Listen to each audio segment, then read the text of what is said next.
का मनसे विरुद्ध अमोल? पहिली गोष्ट, अमोल मिटकरींनी त्यांची अवकात न ओळखता महाराष्ट्र नवनिर्माण सेनेचे अध्यक्ष राजसाहेब ठाकरे यांच्यावरती काही आरोप केले होते. त्यांच्याकडे त्याचे पुरावे नाहीत, पण आम्ही जेव्हा अमोल मिटकरींना घासलेट चोर बोलतो त्यावेळी आम्ही त्याचे पुरावे हातात घेतो आणि मगच त्यांना घासलेट चोर बोलतो. आणि याच्या पुढे उभा महाराष्ट्र अमोल मिटकरींना घासलेट चोर म्हणूनच ओळखणार. 2016 मध्ये म्हणजे हे अमोल मिटकरी विधान परिषदेचे सदस्य व्हायच्या आधी यांचं रेशनिंगचं दुकान होतं आणि या रेशनिंगच्या दुकानाची मालकी यांच्या वडिलांची होती. आणि तिथे यांच्यावरती आरोप झाले होते. काही ग्राहकांनी यांच्या विरोधात तक्रार केल्या होत्या. त्या तक्रारीनुसार त्यांच्या त्या घासलेटच्या दुकानावरती, रेशनिंगच्या दुकानावर कारवाई करण्यात आली आणि त्याच्यात त्यांच्यावर जो ठपका ठेवण्यात आला तो अत्यंत महत्वाचा आहे. या संदर्भात त्यांच्या विरोधात गुन्ह्याची सुद्धा नोंद झाली होती. त्याची FIR क्रमांक आहे 3006 दिनांक 23/2/2016 ची FIR आहे. या माणसाच्या विरोधात, याच्या वडिलांच्या विरोधात FIR झाली होती. अशा माणसाला माननीय अजितदादा पवार यांनी विधान परिषदेचं आमदारकी दिली होती. तरी तर महाराष्ट्राची अपेक्षा असते विधान परिषदेमध्ये अशी माणसं जातील जे विचारवंत असतील. तर माननीय अजितदादा पवारांनी महाराष्ट्राला एक असा आमदार दिला की जो घासलेट चोर आहे. याच्या संदर्भात त्यांचं लायसन्स हे शासनाने रद्द केलं होतं आणि त्याच्यावरती त्यांनी जे आरोप ठेवलेले आहेत हे आरोप अत्यंत गंभीर होते. लोकांचं जे मयत व्यक्ती आहेत अशा मयत व्यक्तींचं रॉकेल, केरोसिन हे मिटकरी आणि त्यांचे वडील चोरत होते, हा त्यांच्यावरती आरोप आहे. म्हणून त्यांचं हे लायसन्स रद्द केलं होतं. या विरोधात त्यांनी अपील सुद्धा केलं, ते अपील सुद्धा फेटाळण्यात आलं होतं. आता खरं तर ज्या मिटकरींनी आमचा बाप काढला होता, माझं त्या मिटकरींना आव्हान आहे, आता तुमच्या हातावरती लिहून घ्या, मेरा बाप घासलेट चोर आहे. आणि संपूर्ण महाराष्ट्राने आता हे जाणून घ्यावे, हा घासलेट चोर माणूस आहे आणि हा त्याचा पुरावा आहे. हे जर खोटं असेल तर मिटकरींनी तसं आवाहन करावं. आता यांच्यावर आरोप काय होते मिटकरींवरती?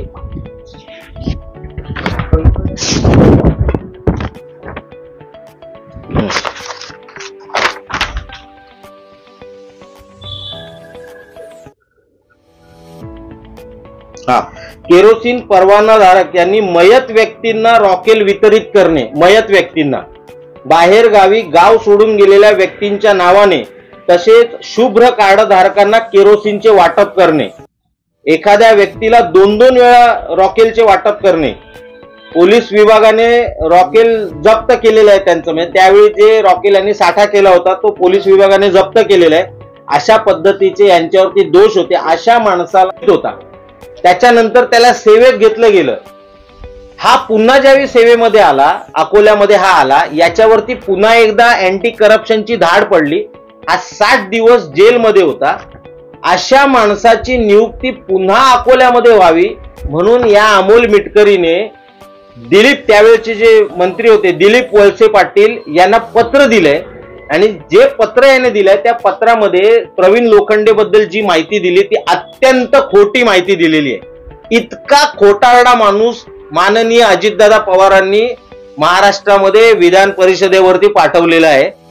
या संदर्भातले सगळे पेपर्स आमच्याकडे आहेत. हा जो डॉक्टर प्रवीण लोखंडे आहे याची चौकशी झाली होती. कमिशनर जे आयुक्त असतात, सहकार आयुक्त, यांनी चौकशी केली. यांनी पुन्हा मंत्र्यांना जो रिपोर्ट दिलाय त्याच्यामध्ये ह्या सगळ्या गोष्टी लपवलेल्या आहेत. त्याच्यामध्ये जे गेडर म्हणून गेडरांची नियुक्ती करणं वगैरे असलं लिहिलेलं, म्हणजे अमोल मिटकरांच्या पत्रात लिहिलंय की प्रवीण लोखंडेंनी गेडरची नियुक्ती केली. मुळात कोणत्याही उपनिबंधकाला गेडरच्या नियुक्तीचे अधिकारच नाहीयेत. जर ते अधिकारच नाहीयेत तर त्याने नियुक्ती केलीच कशी?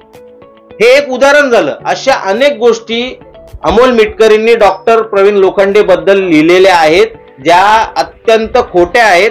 अशा खोट्या गोष्टीवरती पुन्हा त्याची नियुक्ती केली. खरं तर अँटी करप्शनच्या नियमाप्रमाणे एखाद्या माणसावरती अँटी करप्शनचे जर गुन्हा नोंदवलेला असेल तर त्याची पुन्हा त्याच जागी किंवा जिथे लोकांशी त्याचा संपर्क येईल अशा जागी त्याची नियुक्ती करायची नसते.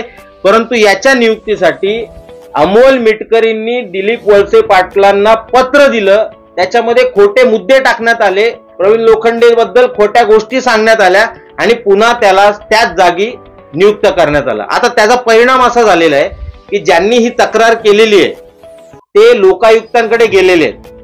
प्रवीण लोखंडे पुन्हा त्याच जागी आल्यामुळे आता त्याच्या विरोधातले जेवढे पुरावे आहेत ते एक एक पुरावे तो नष्ट करत चाललेला आहे. हे प्रकरण खरं तर त्यावेळच्या सरकारकडे आलं होतं, परंतु त्यावेळी आणि याच्या विरोधात चौकशी सुद्धा सुरू झाली होती, परंतु त्याच्यानंतर भाजप आणि राष्ट्रवादी यांची युती झाल्यामुळे पुन्हा हे सगळं प्रकरण थंड्या बस्त्यामध्ये गेलेलं आहे. त्यामुळे आमची माननीय फडणवीस साहेबांना विनंती आहे, सर्व बाजूला ठेवा, परंतु अशा फ्रॉड आमदाराला, खोट्या आमदाराला, या घासलेट चोराची पुन्हा एकदा चौकशी झाली पाहिजे. हे प्रकरण गंभीर आहे, या प्रकरणाची चौकशी झाली पाहिजे. अन्यथा संपूर्ण महाराष्ट्राला असं वाटेल की भाजप बरोबर युती राष्ट्रवादीची झाल्यामुळे अमोल मिटकरी विरोधातले जेवढी प्रकरणं आहेत तेवढी प्रकरणं दाबण्यात आलेली आहेत. जर ह्या प्रकरणांची चौकशी झाली नाही तर पुढच्या वेळी पुन्हा अजून 2 नवीन प्रकरणं आम्ही तुमच्या समोर मांडू आणि महाराष्ट्र समोर असं चित्र जाईल की हे सरकार अमोल मिटकरी सारख्या फ्रॉड आमदाराला पाठीशी घालत आहे. कधी गुन्हा दाखल झाला? अमोल मिटकरींवर गुन्हा कधी दाखल झाला? घासलेट आणि रॉकेल संदर्भात तुम्ही बोलताय. तो जो गुन्हा दाखल झालेला तो 2016 आहे, म्हणजे विधान परिषदेचे आमदार व्हायच्या आधीचा गुन्हा आहे. त्यामुळे ज्यावेळी तुम्ही एखाद्याला विधान परिषदेचा आमदार बनवता त्यावेळी त्याची ढोबळ चौकशी तरी करता. इथे माननीय अजितदादांनी कोणती चौकशी न करता या घासलेट चोराला विधान परिषदेसारख्या वरिष्ठ सभागृहाचा आमदार बनवलेले आहे.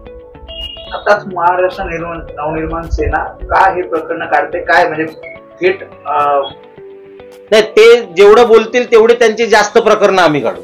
त्यांचे संपूर्ण फाईल आहे आमच्याकडे, जवळपास 20 ते 25 प्रकरणं त्यांच्या भ्रष्टाचाराची आहेत. जसं ते बोलतील तसं त्यावेळी आम्ही एक एक फाईल बाहेर काढत जाऊ त्यांची. नवीन घडामोडी पाहण्यासाठी आजच आम्ही मुंबईकर 24 तासला लाईक करा, सबस्क्राईब करा आणि अपडेट रहा.